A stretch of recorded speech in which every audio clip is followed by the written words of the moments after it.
ਸਤਿ ਸ਼੍ਰੀ ਅਕਾਲ ਪਿਆਰੇ ਬੱਚਿਓ।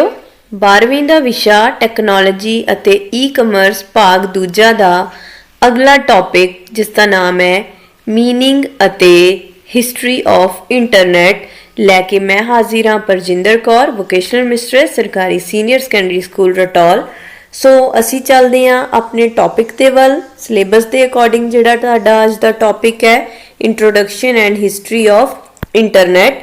ਸੋ ਸਟਾਰਟ ਕਰਨ ਤੋਂ ਪਹਿਲਾਂ ਅਸੀਂ ਇੰਟਰਨੈਟ ਦੇ ਮੀਨਿੰਗ ਬਾਰੇ ਸਮਝਾਂਗੇ। ਠੀਕ ਹੈ, ਮੀਨਿੰਗ ਕੀ ਹੈ ਇੰਟਰਨੈਟ ਤੋਂ, ਅਰਥ ਕੀ ਹੈਗਾ ਹੈ। ਇੰਟਰਨੈਟ ਅਸੀਂ ਸਾਰੇ ਬੱਚੇ ਇਸਤੇਮਾਲ ਕਰਦੇ ਹਾਂ, ਠੀਕ ਹੈ, ਤੁਸੀਂ ਵੀ ਇਸਤੇਮਾਲ ਕਰਦੇ ਹੋ, ਟੀਚਰਸ ਵੀ ਇਸਤੇਮਾਲ ਕਰਦੇ ਹੈਗੇ ਆ। ਸੋ ਇੰਟਰਨੈਟ ਹੁੰਦਾ ਕੀ ਹੈ? ਇੰਟਰਨੈਟ ਕਹਿ ਲਓ ਕਿ ਇੱਕ ਬਹੁਤ ਹੀ ਵੱਡੀ ਗਿਣਤੀ ਦੇ ਵਿੱਚ ਜਿਹੜੇ ਕੰਪਿਊਟਰ ਹੈਗੇ ਆ ਨਾ ਸਾਰੇ, ਉਹਨਾਂ ਨੂੰ ਆਪਸ ਦੇ ਵਿੱਚ ਜੋੜ ਕੇ ਰੱਖਣ ਵਾਲਾ ਇੱਕ ਗਲੋਬਲ ਨੈਟਵਰਕ ਹੈ।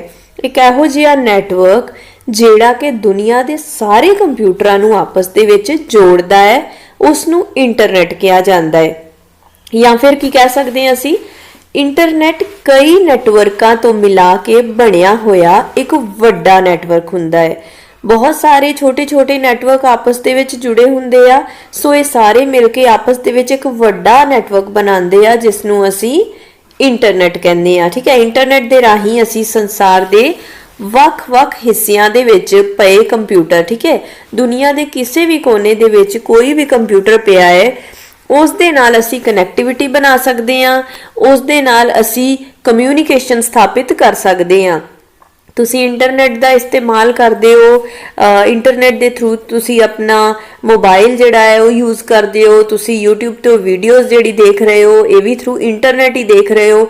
ਫਿਰ ਇਸ ਤੋਂ ਇਲਾਵਾ ਤੁਸੀਂ WhatsApp, Facebook, ਇਹ ਸਾਰੀਆਂ ਐਪਲੀਕੇਸ਼ਨਸ ਜਿਹੜੀਆਂ ਵੀ ਯੂਜ਼ ਕਰਦੇ ਹੋ, ਇਹ ਕਿਹਦੀ ਮਦਦ ਦੇ ਨਾਲ ਚੱਲ ਰਹੀਆਂ ਹੈ? ਇਹਨਾਂ ਸਾਰਿਆਂ ਨੂੰ ਚਲਾਉਣ ਦੇ ਪਿੱਛੇ ਇੰਟਰਨੈਟ ਦਾ ਰੋਲ ਹੈਗਾ ਹੈ। ਠੀਕ ਹੈ, ਸੋ ਜਿਹੜਾ ਇੰਟਰਨੈਟ ਹੈਗਾ ਹੈ ਉਹ ਕੀ ਕਰਦਾ ਹੈ, ਸਾਡੇ ਦੁਨੀਆ ਦੇ ਜਿੰਨੇ ਵੀ ਕੰਪਿਊਟਰ ਆ ਨਾ ਉਹਨਾਂ ਸਾਰਿਆਂ ਨੂੰ ਆਪਸ ਦੇ ਵਿੱਚ ਜੋੜ ਕੇ ਰੱਖਦਾ, ਉਹਨਾਂ ਨੂੰ ਆਪਸ ਦੇ ਵਿੱਚ ਜੋੜ ਕੇ ਰੱਖਣ ਦਾ ਕੰਮ ਇੰਟਰਨੈਟ ਦਾ ਹੈ।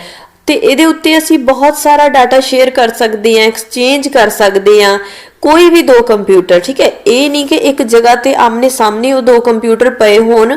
ਉਹ ਹੋ ਸਕਦਾ ਹੈ ਇੱਕ ਕੰਪਿਊਟਰ ਇੰਡੀਆ 'ਚ ਪਿਆ ਹੈ, ਦੂਸਰਾ ਕੰਪਿਊਟਰ ਅਮਰੀਕਾ 'ਚ ਪਿਆ ਹੈ, ਉਹਨਾਂ ਦੋਵਾਂ ਦੇ ਵਿੱਚ ਆਪਸ ਦੇ ਵਿੱਚ ਅਸੀਂ ਡਾਟਾ ਸ਼ੇਅਰ ਕਰ ਸਕਦੇ ਹਾਂ।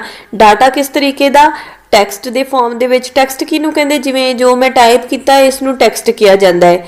ਫਿਰ ਵੀਡੀਓ, ਪਿਕਚਰਸ, ਫਾਈਲਾਂ, ਕੰਪਿਊਟਰ ਦਾ ਕੋਈ ਵੀ ਪ੍ਰੋਗਰਾਮ ਹੈਗਾ, ਇਹ ਸਾਰੀਆਂ ਚੀਜ਼ਾਂ ਅਸੀਂ ਇੱਕ ਕੰਪਿਊਟਰ ਤੋਂ ਦੂਸਰੇ ਕੰਪਿਊਟਰ ਦੇ ਵਿੱਚ ਭੇਜ ਸਕਦੇ ਹਾਂ, ਸ਼ੇਅਰ ਕਰ ਸਕਦੇ ਹਾਂ ਥਰੂ ਇੰਟਰਨੈਟ। ਸੋ ਅੱਗੇ ਅਸੀਂ ਪੜ੍ਹਨ ਲੱਗੇ ਹਾਂ ਇੰਟਰਨੈਟ ਦੀ ਹਿਸਟਰੀ, ਭਾਵ ਇੰਟਰਨੈਟ ਦਾ ਇਤਿਹਾਸ।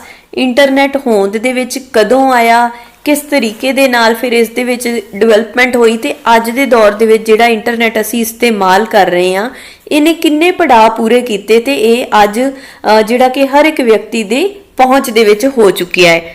ਸੋ ਇਸ ਦਾ ਜਿਹੜਾ ਕੰਮ ਸ਼ੁਰੂ ਹੋਇਆ ਸੀ, ਸਭ ਤੋਂ ਪਹਿਲੀ ਵਾਰੀ ਜਦੋਂ ਇੰਟਰਨੈਟ ਦਾ ਇਸਤੇਮਾਲ ਹੋਇਆ ਸੀਗਾ, ਉਹ ਸੀਗਾ 1960 ਦੇ ਅਖੀਰ ਦੇ ਵਿੱਚ। ਠੀਕ ਹੈ, 1960 ਦੇ ਅਖੀਰ ਦੇ ਵਿੱਚ ARPANET ਨਾਮ ਦਾ, ARPANET, ARPANET, ਜਿਸ ਦੀ ਫੁੱਲ ਫਾਰਮ ਹੈਗੀ ਸੀ ਐਡਵਾਂਸਡ ਰਿਸਰਚ ਪ੍ਰੋਜੈਕਟ ਏਜੰਸੀ। ਠੀਕ ਹੈ, ਇਹ ਇੱਕ ਨੈਟਵਰਕ ਸੀਗਾ, ਇਸ ਦਾ ਨਿਰਮਾਣ ਕੀਤਾ ਗਿਆ ਸੀਗਾ। ਤੇ ਇਸ ਦਾ ਨਿਰਮਾਣ ਕਿਸਨੇ ਕੀਤਾ ਸੀ? ਅਸੀਂ ਯਾਦ ਰੱਖਣਾ ਹੈ, ਸੰਯੁਕਤ ਰਾਜ ਦੇ ਰੱਖਿਆ ਵਿਭਾਗ ਨੇ। ਠੀਕ ਹੈ, ਸੰਯੁਕਤ ਰਾਜ ਭਾਵ ਯੂਨਾਈਟਿਡ ਸਟੇਟਸ ਦੇ ਡਿਫੈਂਸ ਡਿਪਾਰਟਮੈਂਟ ਨੇ ਇਸ ਦੀ ਸ਼ੁਰੂਆਤ ਕੀਤੀ ਸੀਗੀ, ਤੇ ਡਿਫੈਂਸ ਡਿਪਾਰਟਮੈਂਟ ਵੱਲੋਂ ਹੀ ਇਹ ਫੰਡ ਦਿੱਤੇ ਜਾਂਦੇ ਸੀ ਇਸ ਨੂੰ ਕਹਿ ਲਓ ਕਿ ਡਿਵੈਲਪ ਕਰਨ ਲਈ, ਤੇ ਪਲੱਸ ਇਸਤੇਮਾਲ ਵੀ ਉਹਨਾਂ ਵੱਲੋਂ ਹੀ ਕੀਤਾ ਜਾਂਦਾ ਸੀ ਆਪਣੇ ਕਹਿ ਲਓ ਕਿ ਨਿੱਜੀ ਕਮਿਊਨੀਕੇਸ਼ਨ ਵਾਸਤੇ ਇਨਸਾਈਡ ਦਾ ਡਿਫੈਂਸ ਡਿਪਾਰਟਮੈਂਟ। ਸੋ ARPANET ਦੇ ਵਿੱਚ ਕੀ ਹੁੰਦਾ ਸੀਗਾ, ਇਸ ਦੇ ਵਿੱਚ ਮਲਟੀਪਲ ਕੰਪਿਊਟਰ, ਮਲਟੀਪਲ ਭਾਵ ਇੱਕ ਤੋਂ ਜ਼ਿਆਦਾ ਕੰਪਿਊਟਰਾਂ ਨੂੰ ਆਪਸ ਦੇ ਵਿੱਚ ਇਸ ਤਰੀਕੇ ਦੇ ਨਾਲ ਉਹਨਾਂ ਦੇ ਵਿੱਚ ਪੈਕਟ ਸਵਿਚਿੰਗ ਦੀ ਵਰਤੋਂ ਕੀਤੀ ਜਾਂਦੀ ਸੀ ਕਿ ਆਪਸ ਦੇ ਵਿੱਚ ਕਮਿਊਨੀਕੇਸ਼ਨ ਹੋ ਸਕੇ। ਸੋ ਇਹ ਉਹ ਦੌਰ ਸੀਗਾ ਜਦੋਂ ਇੰਟਰਨੈਟ ਦੀ ਸ਼ੁਰੂਆਤ ਹੋਣੀ ਸ਼ੁਰੂ ਹੋਈ ਸੀ 1960 ਦੇ ਵਿੱਚ। ਫਿਰ ਇਸ ਤੋਂ ਬਾਅਦ ਦੇ ਵਿੱਚ 29 ਅਕਤੂਬਰ 1969 ਨੂੰ ਜਿਹੜਾ ARPANET ਸੀਗਾ ਉਸ ਨੇ ਆਪਣਾ ਪਹਿਲਾ ਸੰਦੇਸ਼ ਦਿੱਤਾ।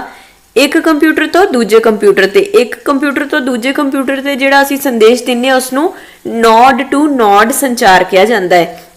ਸੋ ਜਿਹੜੀ ਇਹ ਕਮਿਊਨੀਕੇਸ਼ਨ ਪਹਿਲੀ ਵਾਰੀ ਹੋਈ ਸੀ ਉਹ 29 ਅਕਤੂਬਰ 1969 ਦੇ ਵਿੱਚ ਹੋਈ ਸੀ। ਫਿਰ ਇਸ ਤੋਂ ਬਾਅਦ ਦੇ ਵਿੱਚ 1981 ਦੇ ਵਿੱਚ NSF ਭਾਵ ਨੈਸ਼ਨਲ ਸਾਇੰਸ ਫਾਊਂਡੇਸ਼ਨ ਜਿਹੜੀ ਹੈ ਉਸ ਦੇ ਦੁਆਰਾ ਵੀ ਇੱਕ ਕੰਪਿਊਟਰ ਸਾਇੰਸ ਨੈਟਵਰਕ ਦੀ ਸ਼ੁਰੂਆਤ ਹੋਈ, ਜਿਸ ਦੇ ਨਾਲ ਕੀ ARPANET ਜਿਹੜਾ ਸੀ ਉਸ ਦਾ ਖੇਤਰ ਜਿਹੜਾ ਹੈ ਹੋਰ ਜ਼ਿਆਦਾ ਵਿਸ਼ਾਲ ਹੋ ਗਿਆ, ਹੋਰ ਜ਼ਿਆਦਾ ਉਸ ਦਾ ਇਸਤੇਮਾਲ ਹੋਣ ਲੱਗ ਗਿਆ। ਸੋ 81 ਤੋਂ ਬਾਅਦ ਦੇ ਵਿੱਚ 82 ਦੇ ਵਿੱਚ TCP/IP ਪ੍ਰੋਟੋਕੋਲ ਜਿਹੜੇ ਆ, ਪ੍ਰੋਟੋਕੋਲ ਕੀ ਆ ਅਸੀਂ ਅੱਗੇ ਜਾ ਕੇ ਇਹਨਾਂ ਨੂੰ ਵੀ ਸਟੱਡੀ ਕਰਾਂਗੇ, ਡੀਪਲੀ ਸਟੱਡੀ ਕਰਾਂਗੇ ਕਿ ਇਹ ਕੀ ਹੁੰਦੇ ਆ। ਪ੍ਰੋਟੋਕੋਲ ਕੁਝ ਨਿਯਮ ਹੁੰਦੇ ਆ ਜਿਨ੍ਹਾਂ ਨੂੰ ਅਸੀਂ ਫੋਲੋ ਕਰਕੇ ਕਮਿਊਨੀਕੇਸ਼ਨ ਕਰਦੇ ਆ, ਇੱਕ ਕੰਪਿਊਟਰ ਤੋਂ ਦੂਸਰੇ ਕੰਪਿਊਟਰ ਤੱਕ ਸੰਚਾਰ ਕਰਨ ਲਈ ਕੁਝ ਖਾਸ ਨਿਯਮ ਹੁੰਦੇ ਆ, ਜਿਹਨੂੰ ਇਸ ਦੀ ਫੁੱਲ ਫਾਰਮ ਹੈਗੀ TCP the transmission and communication protocol. ਠੀਕ ਹੈ, IP ਦਾ ਮਤਲਬ ਇੰਟਰਨੈਟ ਪ੍ਰੋਟੋਕੋਲ। ਸੋ ਇਹ ਨਿਯਮ ਜਿਹੜੇ ਹੈਗੇ ਆ 1982 ਦੇ ਵਿੱਚ ਇਹਨਾਂ ਦਾ ਵਿਕਾਸ ਹੋਇਆ, ਜਿਸ ਦੇ ਨਾਲ ਕੀ ਹੈ ਕਿ ਜਿਹੜਾ ARPANET ਹੈ ਉਸ ਨੂੰ ਇੱਕ ਸਟੈਂਡਰਡ ਨੈਟਵਰਕਿੰਗ ਪ੍ਰੋਟੋਕੋਲ ਵਜੋਂ ਵਰਤਿਆ ਜਾਣ ਲੱਗਿਆ। ਸੋ ਫਿਰ ਅੱਗੇ ਜਿਹੜਾ ਹੌਲੀ ਹੌਲੀ ਹੋਰ ਸਾਲ ਜਿਹੜੇ ਗੁਜ਼ਰਦੇ ਗਏ ਤੇ 1966-67 ਤੱਕ ਆਉਂਦੇ ਆਉਂਦੇ ਕੀ ਹੋਇਆ, ਬਹੁਤ ਸਾਰੀ ਨਵੀਂ ਕਮਿਊਨੀਕੇਸ਼ਨ ਦੇ ਜਿਹੜੇ ਮੈਥਡਸ ਹੈਗੇ ਆ ਉਹ ਸਾਰੇ ਹੋਂਦ ਵਿੱਚ ਆ ਗਏ, ਜਿਹਦੇ ਵਿੱਚ ਕਹਿ ਲਓ ਇੰਸਟੈਂਟ ਮੈਸੇਜਿੰਗ। ਇੰਸਟੈਂਟ ਮੈਸੇਜਿੰਗ ਮਤਲਬ ਇੱਕੋ ਦਮ ਇੱਕ ਟਾਈਮ ਤੇ ਕਈ ਮੈਸੇਜ ਸੈਂਡ ਕਰਨਾ। ਠੀਕ ਹੈ, ਸਿੰਗਲ ਮੈਸੇਜ ਨਹੀਂ, ਇੱਕ ਟਾਈਮ ਤੇ ਕਹਿ ਲਓ 10 ਜਣਿਆਂ ਨੂੰ 20 ਜਣਿਆਂ ਨੂੰ ਇਕੱਠਾ ਇੱਕ ਮੈਸੇਜ ਸੈਂਡ ਕਰਨਾ, ਉਸਨੂੰ ਇੰਸਟੈਂਟ ਮੈਸੇਜਿੰਗ ਕਿਹਾ ਜਾਂਦਾ ਹੈ। ਇੰਸਟੈਂਟ ਮੈਸੇਜਿੰਗ, ਈਮੇਲ ਸੈਂਡ ਕਰਨਾ, ਵੌਇਸ ਕਾਲਿੰਗ, ਇਹ ਸਾਰਾ ਕੁਝ 1966-67 ਤੱਕ ਆਉਂਦੇ ਆਉਂਦੇ ਕਾਫੀ ਜ਼ਿਆਦਾ ਡਿਵੈਲਪ ਹੋ ਚੁੱਕਿਆ ਸੀ। ਸੋ ਅੱਜ ਦਾ ਜਿਹੜਾ ਦੌਰ ਹੈਗਾ ਹੈ, ਅੱਜ ਦੇ ਸਮੇਂ ਦੇ ਵਿੱਚ ਜਿਹੜਾ ਇੰਟਰਨੈਟ ਹੈ ਇਸ ਦੀ ਵਰਤੋਂ ਨਾ ਤੇ ਸਿਰਫ ਕੰਪਿਊਟਰ ਤੇ ਹੈ ਬਲਕਿ ਅਸੀਂ ਇਸ ਨੂੰ ਮੋਬਾਈਲ ਤੇ ਵੀ ਇਸਤੇਮਾਲ ਕਰਦੇ ਹਾਂ। ਐਟ ਪ੍ਰੈਜ਼ੈਂਟ ਵੀ ਤੁਸੀਂ ਬਹੁਤ ਸਾਰੇ ਬੱਚੇ ਥਰੂ ਮੋਬਾਈਲ ਹੀ ਇਸ ਵੀਡੀਓ ਨੂੰ ਦੇਖ ਰਹੇ ਹੋ, YouTube ਯੂਜ਼ ਕਰ ਰਹੇ ਹੈਗੇ ਹੋ। ਠੀਕ ਹੈ, ਸੋ ਇਸ ਦਾ ਖੇਤਰ ਜਿਹੜਾ ਹੈਗਾ ਹੈ ਉਹ ਬਹੁਤ ਹੀ ਜ਼ਿਆਦਾ ਵੱਡਾ ਹੋ ਗਿਆ ਹੈ, ਹਰ ਇੱਕ ਖੇਤਰ ਦੇ ਵਿੱਚ ਇਸਤੇਮਾਲ ਇਸ ਦਾ ਹੋਣ ਲੱਗ ਗਿਆ ਹੈ। ਸੋ ਕਹਿ ਲਓ ਕਿ ਜੇ ਅੱਜ ਦੇ ਸਮੇਂ ਵਿੱਚ ਅਸੀਂ ਕਹੀਏ ਕਿ ਇੰਟਰਨੈਟ ਦੀ ਜਿਹੜੀ ਸਹੂਲਤ ਹੈ ਅਸੀਂ ਇਸ ਨੂੰ ਕੁਝ ਟਾਈਮ ਲਈ ਕਹਿ ਲਓ ਕੁਝ ਮਿੰਟਾਂ ਲਈ ਵੀ ਜੇ ਅਸੀਂ ਇਸ ਨੂੰ ਰੋਕ ਦਿੰਨੇ ਆ ਤੇ ਇਹਦੇ ਨਾਲ ਬਹੁਤ ਸਾਰੇ ਖੇਤਰਾਂ ਵਿੱਚ ਬਹੁਤ ਜ਼ਿਆਦਾ ਵੱਡਾ ਨੁਕਸਾਨ ਹੋਣ ਦਾ ਖਤਰਾ ਬਣ ਸਕਦਾ ਹੈ। ਸੋ ਇੰਟਰਨੈਟ ਜਿਹੜਾ ਵਾ ਉਹ ਬਹੁਤ ਹੀ ਜ਼ਿਆਦਾ ਹੈਲਪਫੁਲ ਤੇ ਬਹੁਤ ਹੀ ਜ਼ਿਆਦਾ ਇੰਪੋਰਟੈਂਟ ਚੀਜ਼ ਅੱਜ ਦੇ ਸਮੇਂ ਦੇ ਵਿੱਚ ਬਣ ਚੁੱਕੀ ਆ। ਸੋ ਇਹ ਸੀਗਾ ਇਸ ਦੇ ਬਾਰੇ ਥੋੜੀ ਬਹੁਤ ਇੰਟਰੋਡਕਸ਼ਨ ਤੇ ਇਸ ਦੀ ਹਿਸਟਰੀ। ਸੋ ਆਈ ਹੋਪ ਕਿ ਇਹ ਟੌਪਿਕ ਤੁਹਾਨੂੰ ਸਮਝ ਲੱਗ ਗਿਆ ਹੋਊਗਾ ਐਂਡ ਕਾਫੀ ਯੂਜ਼ਫੁਲ ਰਿਹਾ ਹੋਊਗਾ। So in the end I would like to say thank you so much.